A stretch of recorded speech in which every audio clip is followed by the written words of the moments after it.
பிரதமர் மோடியின் வருகையை முன்னிட்டு தூத்துக்குடி மாவட்டத்தில் பலத்த ஏற்பாடுகள் செய்யப்பட்டிருக்கிறது. தூத்துக்குடி விமான நிலையத்திற்கு வருவதை முன்னிட்டு விமான நிலையம் மற்றும் சுற்றியுள்ள பகுதிகளில் பலத்த பாதுகாப்பு ஏற்பாடுகளை காவல்துறையினர் தீவிரமாக மேற்கொண்டு வருகின்றனர். இன்று பிரதமர் மோடி தமிழகம் வர இருப்பதை முன்னிட்டு இந்த ஏற்பாடுகளானது நடைபெற்று வருகிறது. இது தொடர்பான கூடுதல் தகவல்களை நமது செய்தியாளர் மணிகண்டன் வழங்கிட கேட்கலாம். மணிகண்டன், வணக்கம். உங்க விரிவான தகவல்கள். வணக்கம் ராதிகா. பாரத பிரதமர் நரேந்திர மோடி தமிழகத்தில் 26, 27 ஆகிய தேதிகளில், அதாவது நாளை மறுநாள், இன்றும் நாளையும் சுற்றுப்பயணம் செய்து பல்வேறு நிகழ்ச்சிகளில் கலந்து கொள்கிறார்.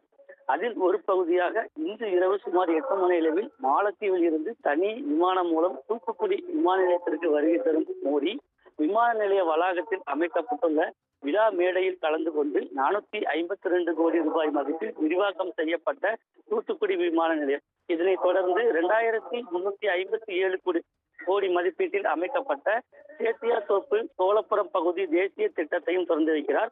200 கோடி மதிப்பீட்டில் 6 வழிச்சாலையாக மாற்றப்பட்ட தூத்துக்குடி துறைமுக சாலையை திறந்து வைக்கிறார். 99 கோடி மதிப்பீட்டில் மதுரை போடி நாயக்கனூர் ரயில் பாதை, அதாவது 90 கிலோமீட்டர் தூரம் உள்ள மின் மயமாக்கப்பட்ட பாதையை 650 கோடி மதிப்பீட்டில் நாகர்கோவில் டவுனில் இருந்து 21 கிலோமீட்டர் கன்னியாகுமரி ரயில் பாதை, 283 கோடி மதிப்பீட்டில் 12.87 கிலோமீட்டர் ஆரல்வாய்மொழி நாகர்கோவில் சந்திப்பு மற்றும் திருநெல்வேலி மேலப்பாளையம் ரயில் பாதை இறைசிப்பாக்கும் பணிகள் என 3970 கோடி நாட்டிற்கு அர்ப்பணிக்கிறார்.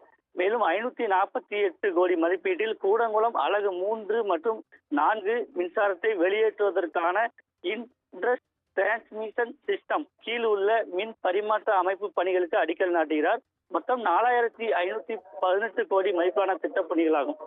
இந்த நிகழ்ச்சிக்காக தூத்துக்குடி விமான நிலையத்தில் சுமார் 10,000 பேர் அமரக்கூடிய வகையில் பிரம்மாண்டமான விழா மேடை அமைக்கப்பட்டுள்ளது. தொடர்ந்து தூத்துக்குடி விமான நிலையம் 5 அடுக்கு பாதுகாப்பு வலயத்திற்குள் கொண்டு வரப்பட்டுள்ளது. மேலும் விழா நடைபெறும் பகுதிகள், விமான நிலையம் ஆகியவை பிரதமரின் பாதுகாப்பு அதிகாரிகளின் கட்டுப்பாட்டுக்குள் கொண்டு வரப்பட்டு தீவிர கண்காணிப்பு நடைபெற்று வருகிறது. மேலும் பிரதமர் கலந்து கொள்ளும் நிகழ்ச்சியில் பாதுகாப்பிற்காக தூத்துக்குடி, நெல்லை, கன்னியாகுமரி, விருதுநகர், தென்காசி, மதுரை, சிவகங்கை, தேனி, கோவை உள்ளிட்ட 15 மாவட்டங்களைச் சேர்ந்த சுமார் 2100 காவல்துறையினர் பாதுகாப்பு பணியில் ஈடுபட்டுள்ளனர்.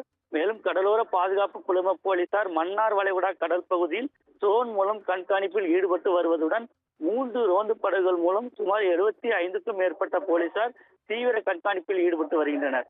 மேலும் பிரதமர் வருகையை முன்னிட்டு தூத்துக்குடி நெல்லை தேசிய நெடுஞ்சாலை மற்றும் தூத்துக்குடி சிறுவைகுண்டம் சாலை ஆகிய பகுதிகளில் நாளை பிற்பகலுக்கு பின்பு கனரக வாகனங்களுக்கு அனுமதி மறுக்கப்பட்டு மாற்றுப்பாதையில் செல்ல போலீசார் உத்தரவு பிறப்பிக்கப்பட்டுள்ளது. விமான நிலையத்திற்கு வரும் விமான பயணிகள் கடும் சோதனைக்கு பின்பே உள்ளே அனுமதிக்கப்படுகின்றனர். மேலும் விழா நடைபெறும் பகுதியில் சுகாதாரத்துறையினர், தீயணைப்பு துறையினர் உள்ளிட்ட துறையினர் தயார் நிலையில் இருக்கின்றனர். மேலும் வெடிகுண்டு நிபுணர்கள் மோப்பநாய் உதவியுடன் சோதனைகள் நடைபெற்று வருகிறது. அதிகா 2000 போலீசார் பாதுகாப்பு பணியில் ஈடுபட்டிருக்காங்கன்னு சொல்லியிருக்கீங்க. உங்க தகவல்களுக்கு நன்றி மணிகண்டன்.